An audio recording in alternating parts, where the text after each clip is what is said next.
So I'm told there are 2 post-credits scenes. So let's go. I still give it a 4 out of 5, and I do that because the things that we really needed from the movie did very, very well. Other things probably could have been better, definitely could have been better, but the particular things that we needed, which are the finalities of characters, we need their arcs to come to completion, their character growth to come to completion, we needed their personal stories to be finished, and this movie did that very, very well. So the first film, we obviously got Peter Quill's backstory. It was integral to the story. Drax's story was integral to the first film and the spin-offs that were happening involving Thanos. Big time. Gamora has been given a lot of attention in the main Guardians movies and in the spin-offs too. So we were really missing Rocket's story. So this movie finally finishes his arc. We get a focus on his story. We get a finality to his character and to all of the characters. And it's done beautifully. This movie is at the same time one of the darkest Marvel movies and one of the most uplifting. And that's no easy feat to do. And this movie really does that. It's beautiful, it's sad, it's uplifting, it's all of these things all at once. A very hard combination. And that's all based on these character stories coming to completion. So the things that aren't exactly as good as they could have been, the villain.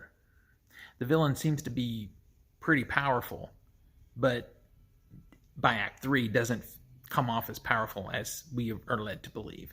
But what I love is the villain's story is also a personal one. And so that fits into the overall type of storytelling that this movie is doing. He's not that interesting of a villain. He's not that well developed.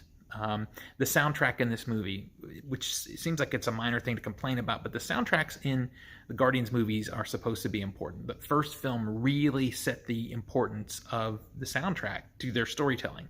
And the second and third films both had bad soundtracks. They didn't work the way the first one did. They weren't as well thought out. The use of the song Creep in the film does not work for me. I don't think it makes sense in the type of storytelling that the soundtracks usually do. It makes sense in the context of the scene in which it's used, but in the overall use of soundtracks and why they are important to the stories, it doesn't make sense. Minor quibble, for sure. But you add that to a weaker than it should be villain, that's why it's a 4 out of 5.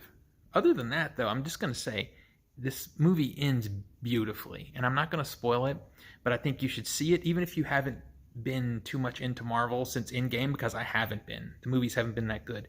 This one is old school, what Marvel should be, what it used to be, storytelling in cinema. Yeah, I can't say too much else. I'm just going to give you that. I will do a separate video if you want me to be spoilery. It would be hard for me to get into the more minor flaws that I have with the film without being spoilery. And I think it's too soon to do that.